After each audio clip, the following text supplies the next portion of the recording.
कि ये पूजा पाठ करने का अधिकार, कथा करने का अधिकार, कथा वाचन करने का अधिकार सिर्फ ब्राह्मणों को है। तो आपको कथा वाचन करने का अधिकार नहीं है, ये बड़ा दुर्भाग्यपूर्ण है और मैं इसकी बड़े कड़े शब्दों में निंदा करता हूँ। महिला के मूत्र से उसका शुद्धिकरण कराया गया। यूपी के अंदर जो कथावाचक के ऊपर जो बदतमीजी की गई है, उसके ऊपर आम जनता से पूछते हैं दिल्ली के अंदर क्या क्या हुआ, सर क्या कहना चाहते हो आप? जी देखिए, उत्तर प्रदेश के अंदर इटावा के अंदर जो कि घटनाक्रम घटित हुआ है, जिसके वीडियो भी सोशल मीडिया के अंदर वायरल हैं और उत्तर प्रदेश के पूर्व मुख्यमंत्री श्रीमान अखिलेश यादव जी ने भी उसके ऊपर प्रेस कॉन्फ्रेंस भी की है और अपना दुख भी और खेद उन्होंने प्रकट किया है। और समाज के अंदर इस तरह की घटना दोबारा से ना हो, इसके लिए सरकार से आश्वासन भी मांगा है। देखिए, लोगों का ये कहना है, ब्राह्मण समाज का ये कहना है कि चूंकि वो व्यक्ति यादव समाज से है तो उसको कथा करने का अधिकार नहीं है। श्रीमद् भागवत कथा, रामचरितमानस का जो हम पाठ करते हैं, अखंड पाठ करते हैं, मतलब कुल मिलाकर बात यह है कि ब्राह्मण समाज की ओर से इस बात का प्रतिरोध किया गया कि ये पूजा पाठ करने का अधिकार, कथा करने का अधिकार, कथा वाचन करने का अधिकार सिर्फ ब्राह्मणों को है। तो मुझे बड़ी हैरानी हुई इस वीडियो को देखकर, क्योंकि मैं भी देश का नागरिक हूँ, सही बात, मैं भी संविधान की जानकारी रखता हूँ। ये वर्ण व्यवस्था पहले थी, तो जब वर्ण व्यवस्था ही भारत के अंदर समाप्त हो चुकी है कि पहले जो शूद्र काम करते थे वो शूद्र आज काम नहीं करते हैं, जाति सूचक शब्द आप बोल नहीं सकते, आपके ऊपर एफआईआर दर्ज हो जाएगी। तो ऐसे माहौल में ब्राह्मण समाज का ये आरोप लगाना कि चूंकि आप यादव हो तो आपको कथा वाचन करने का अधिकार नहीं है, ये बड़ा दुर्भाग्यपूर्ण है और मैं इसकी बड़े कड़े शब्दों में निंदा करता हूँ। और निंदा इसलिए करता हूँ क्योंकि उस कथा वाचन का कुछ लोगों ने सिरमुंडन किया, उसको लिटाया, बिठाया, पीटा और उसके बाद कुछ ऐसा सुनने में आ रहा है कि महिला के मूत्र से उसका शुद्धिकरण कराया गया।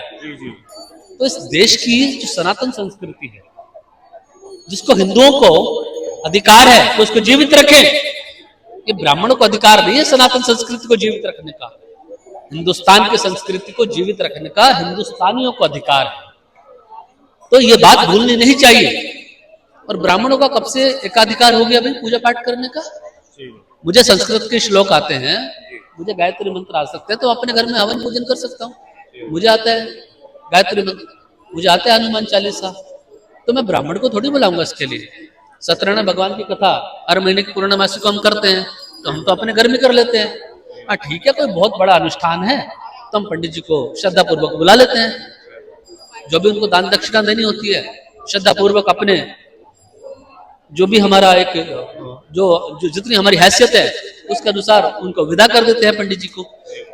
तो पंडित जी भी जब कथा करते हैं सत्यनारायण भगवान की, तो वो ये हमें समझाते हैं शीश को कि किस किस तरह से हमारे देवताओं ने कैसे कैसे अवतार लिया और कैसे कैसे देश में सनातन संस्कृति को जीवित रखा और कैसे कैसे उनके जो बलिदान है, जो उनके त्याग है, जो आज भी उनके मूल्य है, जिसके ऊपर भारतवर्ष की संस्कृति टिकी हुई है। तो ये समाज के ऐसे असामाजिक तत्व जो इस तरह के हमले करते हैं देश के ऊपर, देश के लोग, देश के नागरिकों के ऊपर कि भाई आप दूसरे समाज के लोग हो, आप ब्राह्मण समाज से नहीं आते हो, इसलिए आपका अधिकार नहीं है कथा करने का, कथा वाचन करने का। तो कथावाचक के ऊपर जिस तरह का ये निंदनीय कृत्य किया गया है, ये बहुत दुर्भाग्यपूर्ण है, बहुत दुखद है। मैं माननीय मुख्यमंत्री उत्तर प्रदेश श्रीमान योगी आदित्यनाथ जी से ये प्रार्थना करता हूं कि ऐसे लोगों पर आप कठोर कार्यवाही करें और इस बात को सुनिश्चित करें, क्योंकि ये घटनाक्रम उत्तर प्रदेश की धरती से जन्मा है, ये देश के अंदर दूसरे राज्यों में नहीं होना चाहिए। क्योंकि जो चीज हमारे प्रदेश में घटित हो रही है और हमारे देश के अंदर कानून है, तो फिर कानून का डर लोगों में है क्यों नहीं? मुझे सबसे बड़ी चिंता देश के अंदर यही है। मैं हर अपने वीडियो के अंदर जब भी मेरे को मौका मिलता है बात करने का, मैं सबको यही समझाता हूं कि अगर देश के अंदर कानून लागू है, देश के प्रदेशों में कानून लागू है, तो देश के लोगों में, देश के नागरिकों में गलत काम करने से पहले इस कानून का डर दिखाई क्यों नहीं देता है? सही बात है सर आपकी। बिल्कुल। तो मैं आगे यह बोलना चाहता हूं आपसे कि सनातन संस्कृति हमारी बहुत सबसे प्राचीन संस्कृति है।